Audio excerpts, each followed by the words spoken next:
Hello दोस्तों, स्वागत है आप सभी का एमपी कांस्टेबल की प्रैक्टिस क्लास पर। ये हमारी 5वीं क्लास है दोस्तों। 4 क्लासेस हो चुकी हैं, तो जिन्होंने वो क्लासेस नहीं देखी देख लें, क्योंकि वो आपके लिए इम्पोर्टेंट क्लास हैं। तो दोस्तों स्टार्ट करते हैं आज की क्लास। पहला क्वेश्चन है, ए बी तथा सी किसी काम को 12, 18 और 36 दिन में पूरा कर सकते हैं। वे सभी 2 दिनों तक एक साथ काम करते हैं, फिर भी छोड़ देता है। काम को पूरा करने के लिए ए तथा सी को एक साथ काम करने में कितना समय लगेगा। ठीक है दोस्तों, टाइम एंड वर्क का क्वेश्चन है, सॉल्व करते हैं। ए कितने दिनों में कर सकता है? 12, बी 18 और सी 36 दिनों में। ठीक है दोस्तों, सबसे पहले क्या करते हैं, हम टोटल वर्क निकालते हैं। टोटल वर्क क्या होता है दोस्तों? एलसीएम होता है किनका? दिनों का। तो दिनों का एलसीएम कितना हो जाएगा हमारा? 12, 18 और 36 का एलसीएम कितना हो जाएगा दोस्तों? 36 हो जाएगा।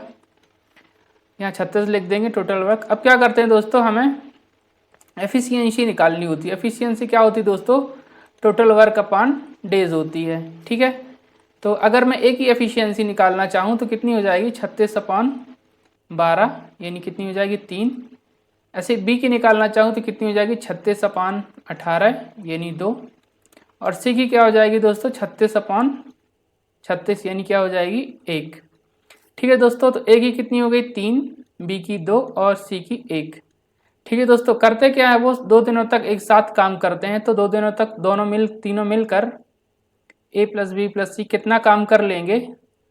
ए कितना करता? 3 प्लस 2 5 प्लस 1 6। 6 यूनिट के 2 दिन में करेंगे, कितना कर लेंगे? 12 यूनिट। ये काम कंप्लीट हो गया हमारा। शेष कितना काम बचा दोस्तों? शेष हमारे पास बचा 36 में से 12 घटा देंगे तो कितना आ जाएगा? 24 यूनिट।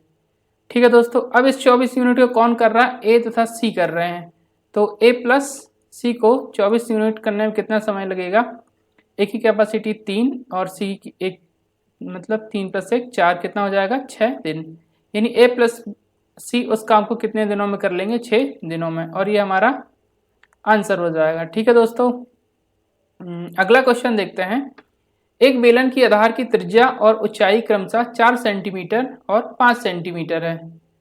तो बेलन का वक्र पृष्ठीय क्षेत्रफल ज्ञात कीजिए यदि पाई बराबर 3.14 दिया हुआ है। ठीक है दोस्तों, तो बेलन का वक्र पृष्ठीय क्षेत्रफल क्या होता है दोस्तों? 2 पाई आर एच। ठीक है दोस्तों, इसमें रख देंगे वैल्यू 2 इंटू पाई की वैल्यू 3.14 लेनी है, गुणे 4 इंटू 5। इसे सॉल्व कर लेंगे। 4 इंटू 5 कितना हो जाएगा? 20। 20 इंटू 2 कितना हो जाएगा? 40, यानी 3.14 इंटू 40 कर लेंगे। गुणा करेंगे तो 0 आ जाएगा। 14 इंटू 4 यानी 56 हो जाएगा। 3 इंटू 4 कितना हो जाएगा दोस्तों? 12, यानी 2 अंकों बाद दशमलव लगा देंगे तो कितना हो जाएगा?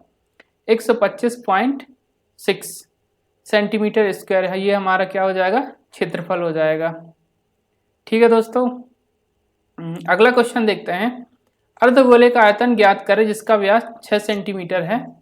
पाई बराबर 22/7 का प्रयोग कीजिए। ठीक है दोस्तों, अर्धगोले का आयतन क्या होता है दोस्तों? 2/3 पाई आर क्यूब। ठीक है दोस्तों, क्योंकि हमको रेडियस चाहिए, ये क्या लिखा हुआ है? व्यास लिखा हुआ है, तो 6/2 कर देंगे तो रेडियस बराबर क्या मिल जाएगी हमें? 3 सेंटीमीटर। ठीक है दोस्तों, तो इसमें रख देंगे 2/3 into pi into 3 into 3 into 3।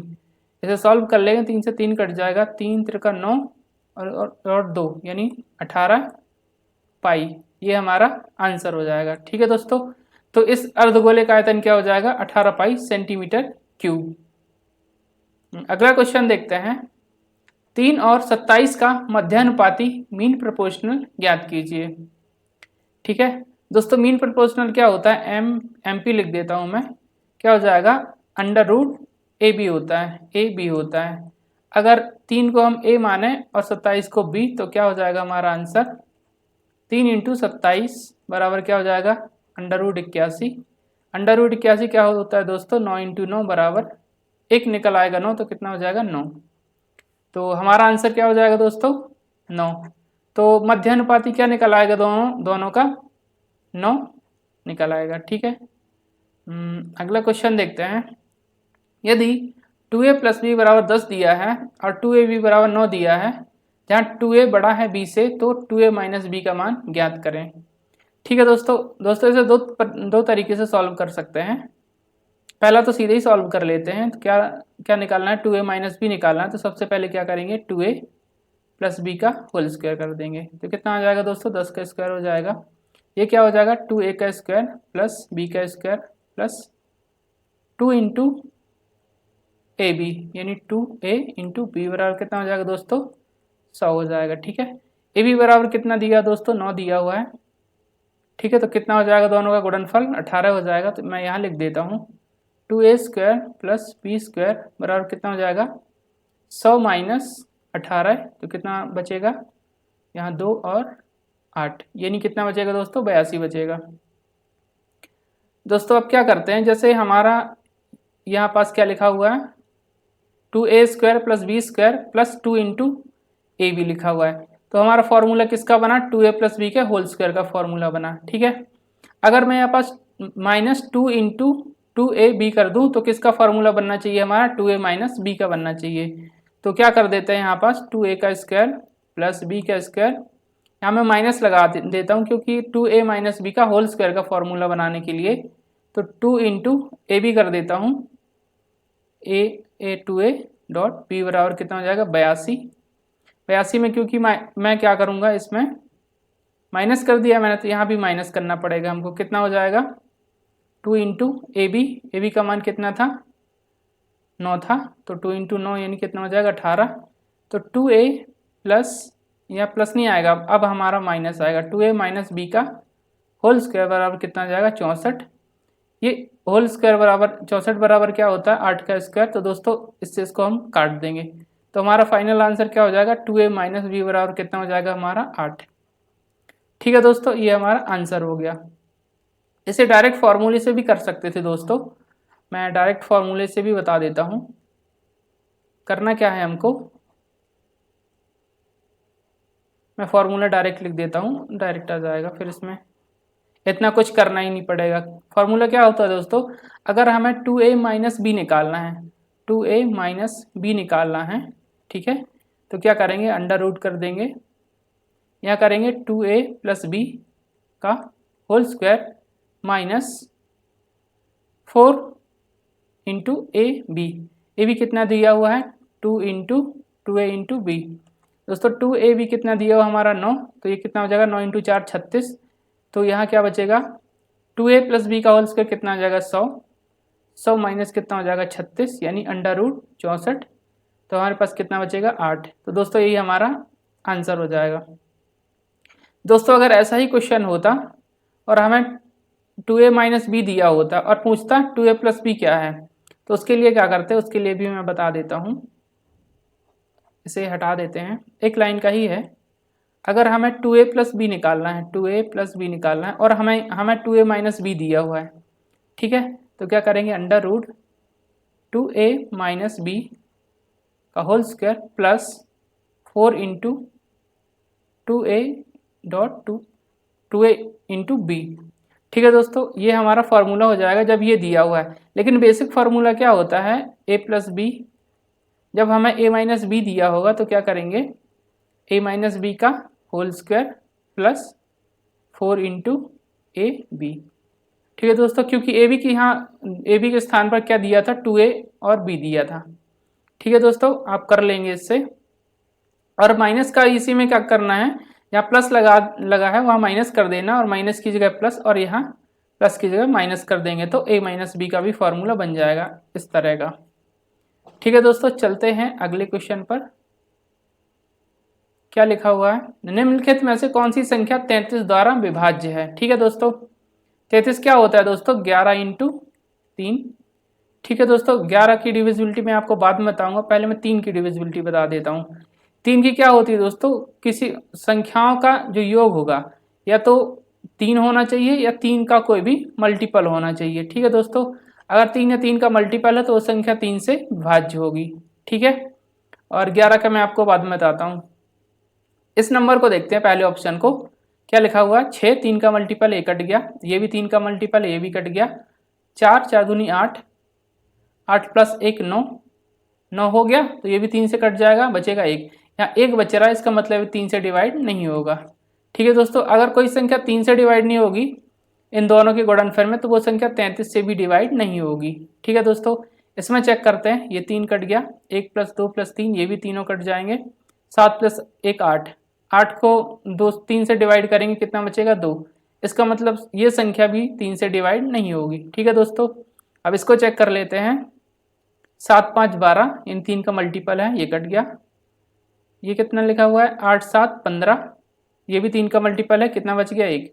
तो दोस्तों ये संख्या भी 3 से डिवाइड नहीं होगी। ठीक है, अगर 3 से डिवाइड नहीं होगी तो 33 से भी डिवाइड नहीं होगी। ठीक है दोस्तों, इसको चेक कर लेते हैं, 8 + 1 9, 3 का मल्टीपल हट गया, ये भी हट गया, 5 5 दूनी 10 + 2 12, 12 3 का मल्टीपल है, तो ये संख्या 3 से कट जाएगी। ठीक है दोस्तों, अगर मान लीजिए कि कोई ऐसा ऑप्शन, 2 ऑप्शन होते जो 3 से कट रहे होते, तो हम क्या करते, फिर 11 की डिविजिबिलिटी चेक करते।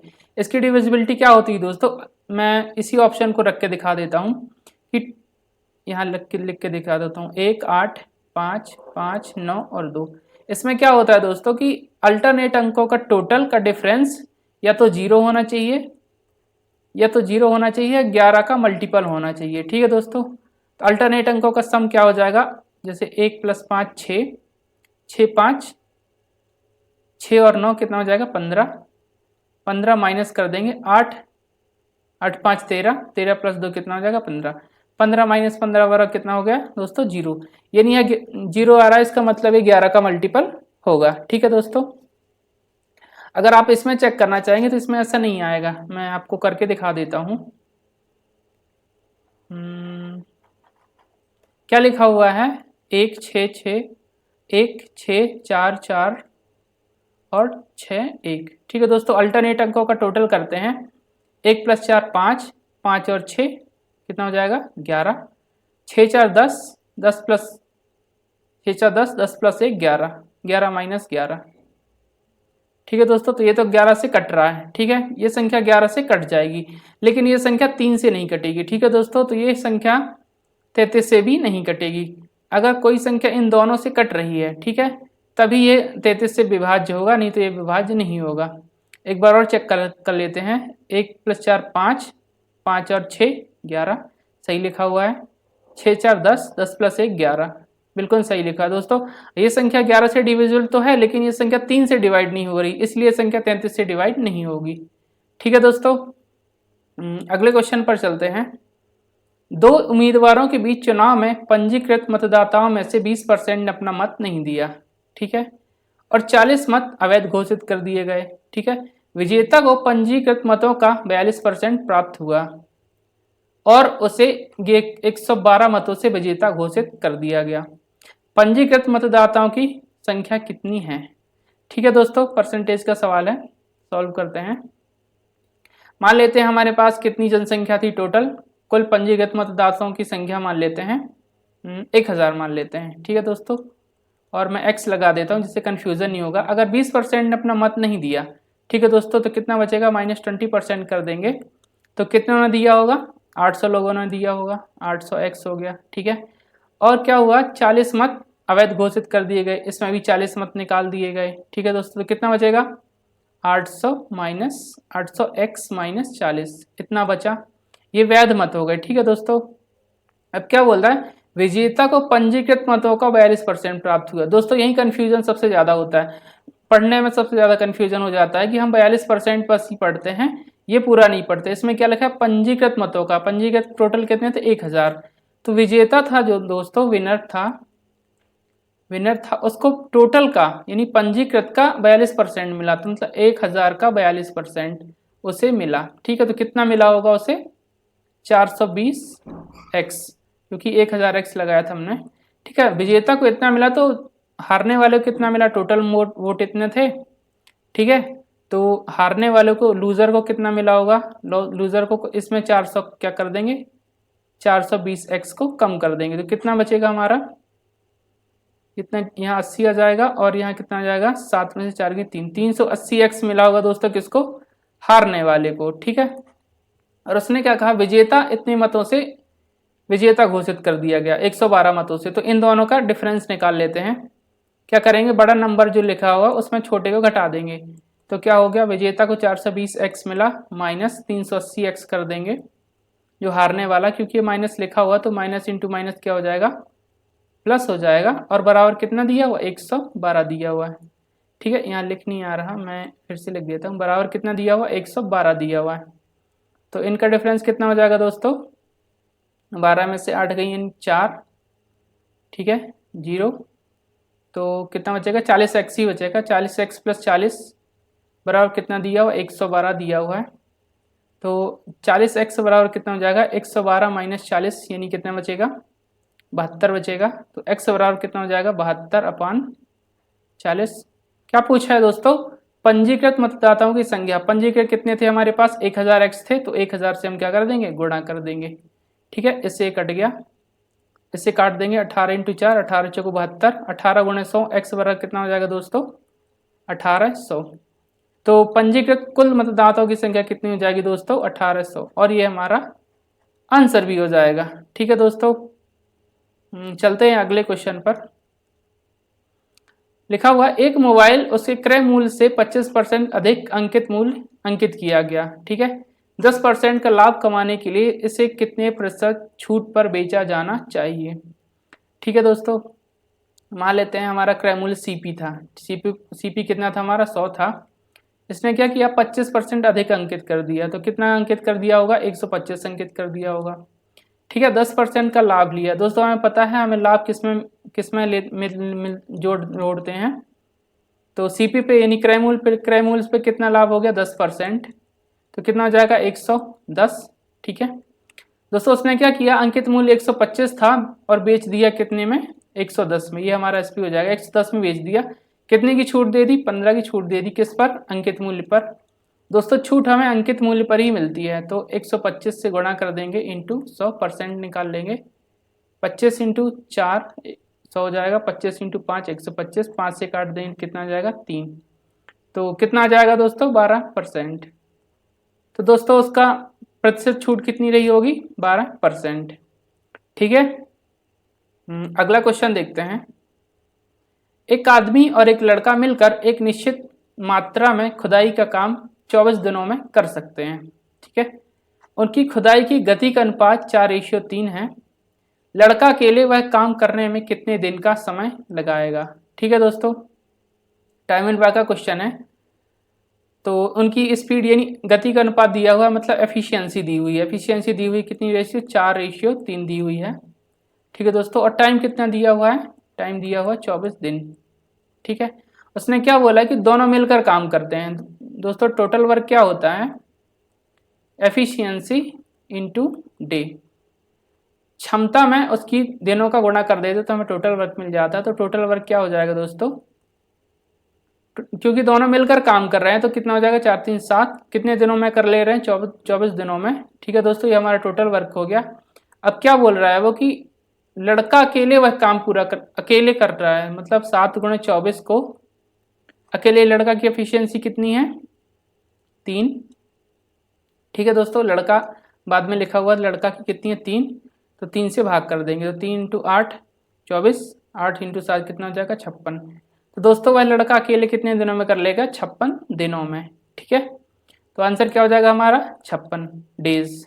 ठीक है दोस्तों, आगे चलते हैं। अच्छा दोस्तों, अगर आपको वीडियो सेशन अच्छा लगा हो तो सब्सक्राइब जरूर करें। ठीक है, चलते हैं अगले क्वेश्चन पर। अगला क्वेश्चन देखते हैं, क्या लिखा हुआ है। एक व्यापारी अपने माल पर क्रय मूल्य से 45% अधिक अंकित करता है और अपने ग्राहक को 21% की छूट प्रदान करता है। उसका लाभ प्रतिशत ज्ञात कीजिए। ठीक है दोस्तों, निकटतम पूर्णांक में लिखना है। तो देखते हैं, सीपी क्या था हमारा, 100 था। 100 से कितना अधिक अंकित किया उसने, 45% एक्स्ट्रा अंकित किया। तो कितना हो जाएगा, 145 हो जाएगा। अब दोस्तों क्या करता है कि 21% की छूट देता है। तो 21% यानी क्या होता है दोस्तों, 21/100। दोस्तों अगर उसका 100 अंकित मूल्य था तो 21 की छूट दे दिया, तो वास्तव में उसने कितने में बेचा होगा, 79/100 पे। ठीक है, तो 145 का 79/100 निकाल देते हैं, ये हमारा आंसर हो जाएगा। दोस्तों 79 क्या लिख सकता हूँ मैं, 80 - 1, बस इसे सॉल्व कर देंगे। 145 इंटू मैं सॉल्व ही कर देता हूँ डायरेक्ट। 80 का गुणा करेंगे दोस्तों तो क्या हो जाएगा, 0 पहले आ जाएगा, 8 इंटू 5 40 हो जाएगा, 4 बचेगा, 8 चौको 32, 4 36 6 आ जाएगा, ठीक है, 3 बचेगा, 8 एकम 8 8 3 11, 11 600 हो जाएगा दोस्तों। अपन कितना लिखा हुआ है 100। अभी क्या करना है दोस्तों कि -1 लिखा हुआ है तो माइनस करना है कितना 145 145, तो कितना हो जाएगा 5, और यहाँ कितना बचेगा, 9 में से 4 गए, कितना हो जाएगा 5, और यहाँ 5 में से 1 गया 4 और 11, ठीक है दोस्तों। अपन कितना लिखा हुआ था 100, तो 100 हटाएंगे कितना लग जाएगा, यहाँ पास दशमलव लग जाएगा।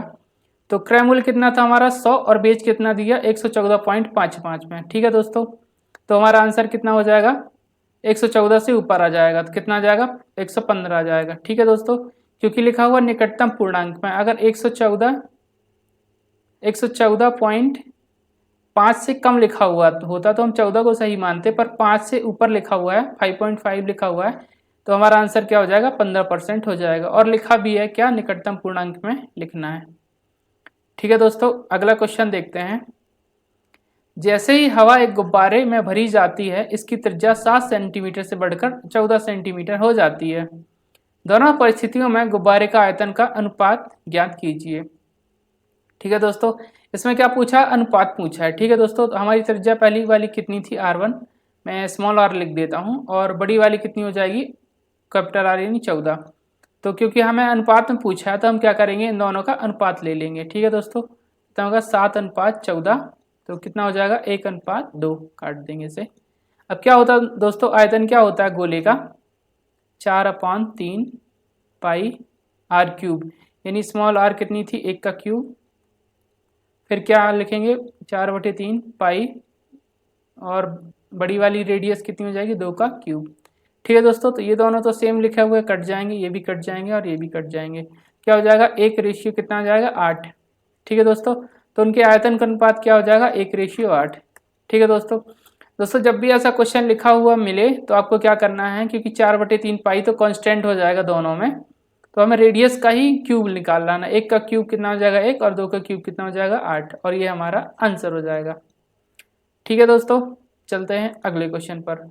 उस गोले का पृष्ठीय क्षेत्रफल ज्ञात कीजिए जिसका व्यास 16.8 सेंटीमीटर है, ठीक है दोस्तों।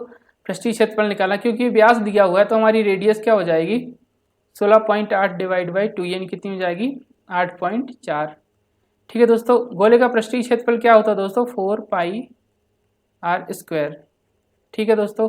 तो निकालते हैं 4 इंटू पाई को लिख देता हूँ 3.14 इंटू r² यानी 8.4 इंटू 8.4, ठीक है दोस्तों। क्योंकि ये 7 का मल्टीपल है इसलिए मैं पाई को फिर से वैसे ही लिख देता हूँ 22/7। 7 से काटेंगे तो कितना आ जाएगा 12, 1.2।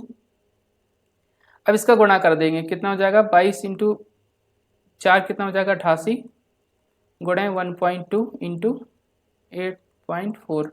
12 का अगर गुणा करेंगे तो कितना हो जाएगा दोस्तों 12 8 96, यानी 6 आ जाएगा, कितना हो जाएगा 9। 12 8 96 और 9 कितना हो जाएगा दोस्तों 105, और यहाँ पास दशमलव लगा देंगे दोस्तों। अब क्या करना है 8.4 से और गुणा करना है, तो इसको मैं क्या लिख सकता हूँ दोस्तों 100 + 5 + 0.6, इसको मैं लिख सकता हूँ इंटू कितना लिखा हुआ 8.4, ठीक है। अब क्या करते हैं गुणा कर देंगे, तो यहाँ कितना जाएगा 100 से गुणा करेंगे तो एक दशमलव लगा हुआ है, 100 से गुणा करेंगे तो कितना हो जाएगा 840। 5 से गुणा करेंगे तो इसका आधा, किसी भी नंबर में दोस्तों 5 से गुणा कर दे तो उसका आधा हो जाता है, ठीक है। तो ये कितना हो जाएगा 84 का आधा कितना हो जाएगा 4.2 हो जाएगा, ठीक है दोस्तों। 4.2 नहीं हो जाएगा दोस्तों 40.2 हो जाएगा, ठीक है। प्लस 0.6 लिखा हुआ तो 0.6 से गुणा करेंगे कितना हो जाएगा 6 चौक 24 यानी 4, 2 बचा 6 8 48, 48 2 50, 2 अंकों बाद दशमलव लगा देंगे, ठीक है दोस्तों। क्या करते हैं किसी नंबर में अगर 5 का गुणा करते हैं तो क्या करते हैं उसमें 5 का गुणा नहीं करते, एक 0 लगा के 2 से भाग कर देते हैं। सपोज में अगर मैं कहूँ कि 55 में 5 का गुणा करना है, 55 सॉरी 48 लिख देता हूँ, 48 में 5 का गुणा करना है तो क्या करना है आपको 5 को हटा के 10 लिख देना है, और 2 का भाग दे देना, कितना जाएगा 240। ऐसे ही मैंने यहाँ किया है। ठीक है दोस्तों, अब इसे ऐड कर लेंगे 840 प्लस यहाँ कितना हो जाएगा 8 5 40, 40 तो 42 हो जाएगा दोस्तों यहाँ पास। ठीक है, वो मैंने लिखना भूल गया। और यहाँ पास क्या आ जाएगा 0, 2 यहाँ मैंने लिख दिया था। कितना हो जाएगा 840 प्लस 42 प्लस 5, तो कितना हो जाएगा 808। यहाँ लिख देता हूँ मैं 8 8 7 और 0.4 लिखा है तो 0.4 हो जाएगा। ठीक है दोस्तों, तो कौन सा ऑप्शन हो जाएगा हमारा, ये फोर्थ ऑप्शन हो जाएगा 887.04 सेंटीमीटर स्क्वायर, इसका पृष्ठीय क्षेत्रफल हो जाएगा गोले का। ठीक है, चलते हैं अगले क्वेश्चन पर।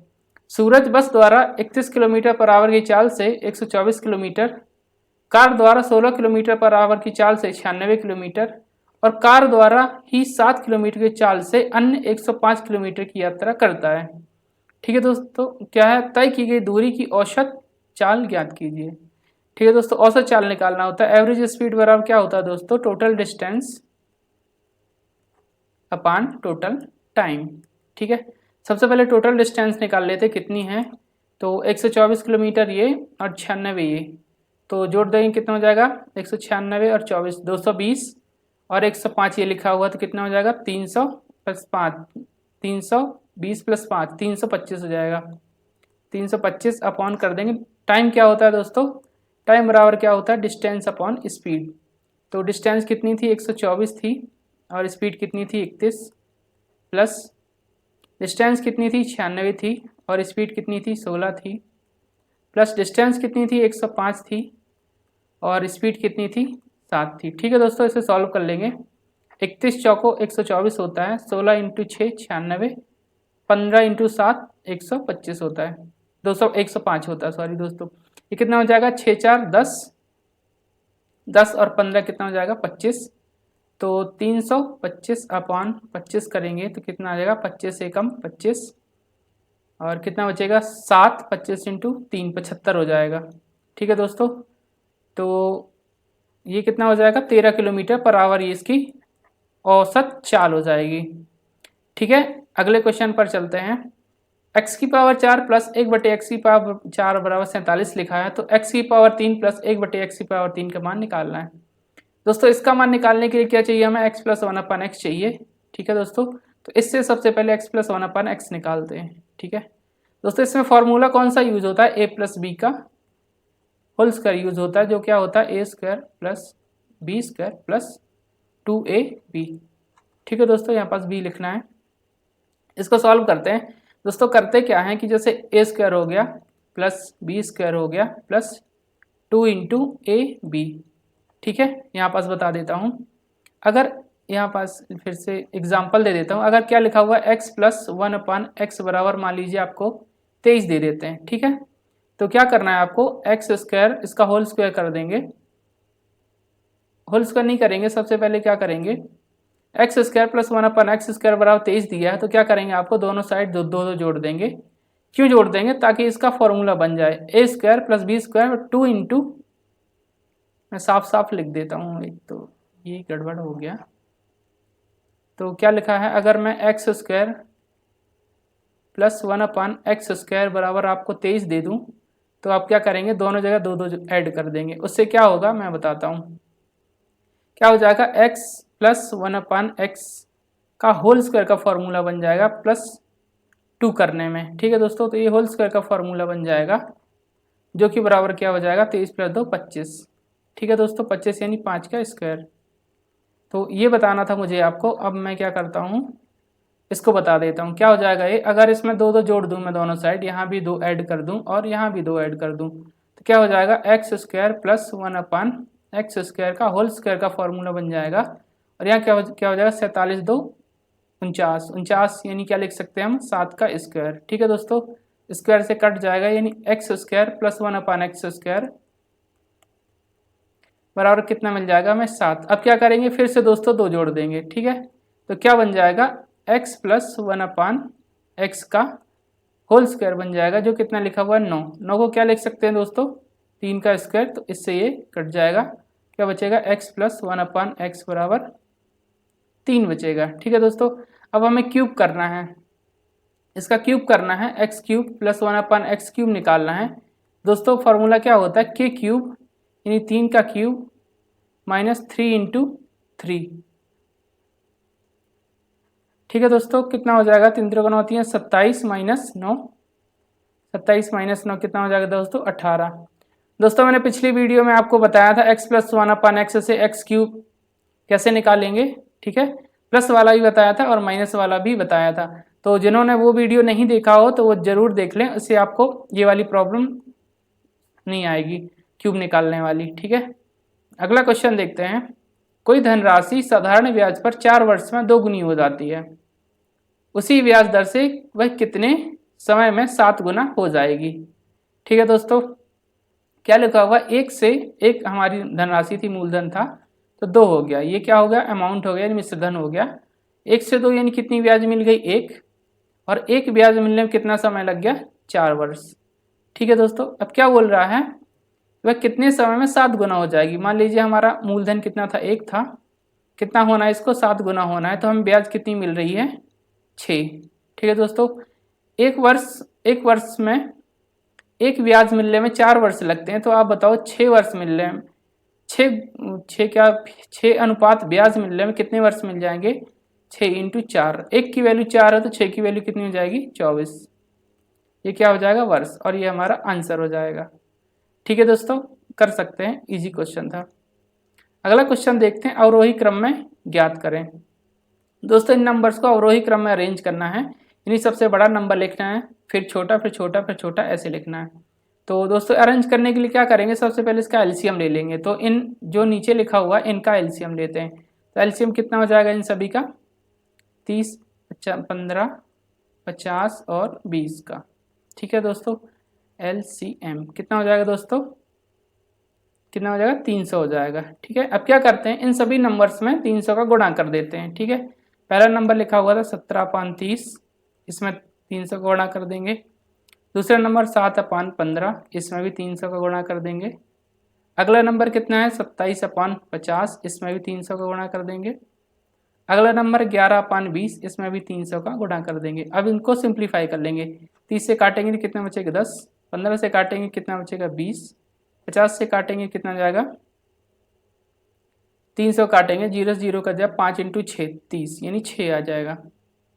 ठीक है दोस्तों, और 20 से काटेंगे 300 को तो 0 0 कट जाएगा, यहाँ कितना बचेगा 15 बचेगा। ठीक है, और अब क्या करते हैं, 17 इंटू 10 170, 20 इंटू 7 140, और 27 इंटू 6 27 थी 81, 81 दूनी कितना हो जाता है 162। ठीक है दोस्तों, और 11 इंटू 15 कितना हो जाएगा 5, 5 प्लस 1 6 और 1 165 हो जाएगा। ठीक है दोस्तों, अब हमें अरेंज कर लेंगे, सबसे बड़ा नंबर कौन है। तो पहला ही सबसे बड़ा नंबर है, तो क्या लिख देंगे 17/30। फिर इससे छोटा नंबर कौन है 165, तो क्या लिख देंगे 11/20। ठीक है, ऐसे लगा देंगे। फिर उससे छोटा नंबर क्या है 162, 162 को हम क्या लिखेंगे, तीसरा नंबर यानी 27/50, 27/50। फिर सबसे छोटा क्या लिखा हुआ है 140, यानी दूसरा नंबर यानी 60/15। तो दोस्तों इस तरीके से हम अरेंज कर लेंगे और ये हमारा आंसर हो जाएगा। ठीक है, अगला क्वेश्चन देखते हैं। निम्नलिखित आंकड़ों की माध्यिका ज्ञात कीजिए। ठीक है दोस्तों, माध्यिका क्या होती है दोस्तों, अगर सम संख्या लिखी हुई है तो बीच की 2 संख्या का औसत हमारा माध्यिका हो जाती है। ठीक है, अगर विषम संख्या लिखी हैं तो एक संख्या हमारी बीच में बच जाएगी और बीच वाली संख्या क्या हो जाती है, हमारी माध्यिका हो जाती है। ठीक है दोस्तों, अब इसे क्या करते हैं, सबसे पहले बढ़ते हुए क्रम में लिख लेते हैं। तो सबसे छोटा नंबर क्या दिख रहा है हमको 12.3, और उससे बड़ा क्या लिखा हुआ है 13.5। फिर उससे बड़ा नंबर कौन सा लिखा हुआ है 114.1, 114.1। फिर उससे बड़ा क्या लिखा हुआ है 116.6, 116.6। फिर उससे बड़ा नंबर कौन सा है 116 से बड़ा 118, 118.7। 118 से बड़ा कौन सा नंबर है दोस्तों 121, 121.3, 121। इससे बड़ा कौन सा नंबर है दोस्तों 21 से बड़ा 129 है, 129.75। और इससे बड़ा कौन सा नंबर है दोस्तों? 129 से बड़ा कौन सा हो जाएगा? 136 ही है, 136.6 या 36.6। कितने नंबर होगा? तो कितने नंबर लिखे हुए हैं काउंट कर लेते हैं। 1 2 3 4 5 6 7 8। ठीक है दोस्तों, ये भी 8 ही नंबर लिखे हुए हैं। 1 2 3 4 5 6 7 8। दोस्तों माध्यिका को क्या होती है? बीच की संख्या होती है, यानी अगर बीच में अगर सम संख्या लिखी हुई हैं तो जैसे मैं करके बता देता हूँ, 1 2 3 4 ये हो गया, और 1 2 3 4। दोस्तों जो हमारी माध्यिका होगी इन दोनों के बीच में होगी, तो इन दोनों का एवरेज निकाल लेते हैं। क्या हो जाएगा? 116.6, 118.7। इसको जोड़ देंगे, 8 7 15, 8 से 14 1 15, 1 1 2 1 3 और 2। दोस्तों इनका आधा निकाल लेंगे, कितना हो जाएगा? 2 एकम 2, और यहाँ कितना आ जाएगा? 17 दूनी 34, यानी 17। ठीक है, 1 बचा, तो 2 छक्का 12, तो समथिंग ये भी आ जाएगा, यानी 117 हमारा क्या कौन सा? एक ही ऑप्शन है, 117.65 हमारा माध्यिका निकाल आएगी। ठीक है दोस्तों, अगला क्वेश्चन देखते हैं। यदि वृत्त की त्रिज्याओं का योग दो वृत्तों के केंद्रों के बीच की दूरी बराबर है। ठीक है दोस्तों, कुछ इस प्रकार लिखा हुआ है, ये है और ये है। यदि त्रिज्याओं का योग दोनों वृत्तों के केंद्रों के बीच की दूरी बराबर है, यदि इनकी दूरी त्रिज्याओं का योग इनके बराबर है। ठीक है, अगर R1 ये है, R2 ये है, तो टोटल डिस्टेंस क्या हो जाएगी? R1 + R2। तो क्या बोला है? वृत्त बाहरी रूप से स्पर्श करते हैं। बिल्कुल सही, बाहर रूप से स्पर्श करेंगे दोस्तों तो तभी दोनों की त्रिज्याओं का योग उनकी बीच की दूरी के बराबर होगा, नहीं तो ऐसा नहीं हो सकता। अगर आंतरिक रूप से स्पर्श करते हैं तब भी नहीं होगा, एक दूसरे को काटते हैं तब भी नहीं होगा, और वृत्त सकेंद्रित हैं यानी दोनों का केंद्र एक ही है तब भी ये नहीं होगा। तो आंसर पहला ही सही हो जाएगा। ठीक है दोस्तों, अगला क्वेश्चन देखते हैं। किसी संख्या के 3 से विभाजित होने की शर्त क्या है? दोस्तों अभी हमने पढ़ा कि कोई भी संख्या अगर 3 से डिवाइड हो रही है तो या तो वो संख्या के अंकों का योग 3 है या उसके अंकों का योग 3 का मल्टीपल है। ठीक है, तो कौन सा ऑप्शन सही है? उस संख्या के अंतिम 2 अंक 3 से विभाज्य हो, ये नहीं है। उस संख्या के विषम और सम अंकों का योग का अंतर 3 से विभाज्य हो, ये भी नहीं है। उस संख्या का अंतिम अंक या तो 0 या कोई सम संख्या, ये भी नहीं है। उस संख्या के अंकों का योग 3 से विभाज्य हो। ये दोस्तों ये स्टेटमेंट बिल्कुल सही है जो हमने पहले पढ़ा है। ठीक है दोस्तों, तो अगला क्वेश्चन देखते हैं। दोस्तों इसको क्या करना है? PRS का मान निकालना है। ठीक है दोस्तों, यानी इनको हमको अनुपातों को बैलेंस करना है। तो स्टार्ट करते हैं। P और Q लिखा हुआ, कितना लिखा हुआ? 2:3। और QR कितना लिखा हुआ? यहाँ मैं Q लिख देता हूँ और यहाँ लिख देता हूँ R। तो QR कितना है? 4:5। ठीक है दोस्तों यहाँ पास Q 4 है और यहाँ पास Q 3 है। तो क्या करते हैं? Q को बराबर कर लेते हैं, यानी इस 4 को यहाँ गुणा कर देंगे और इस 3 का गुणा यहाँ कर देंगे। तो क्या हो जाएगा? 4 दूनी 8 और 4 3 12। दोस्तों यहाँ 3 का 4 में करेंगे तो भी 12 आएगा, तो मैंने Q को एक ही बार लिख दिया।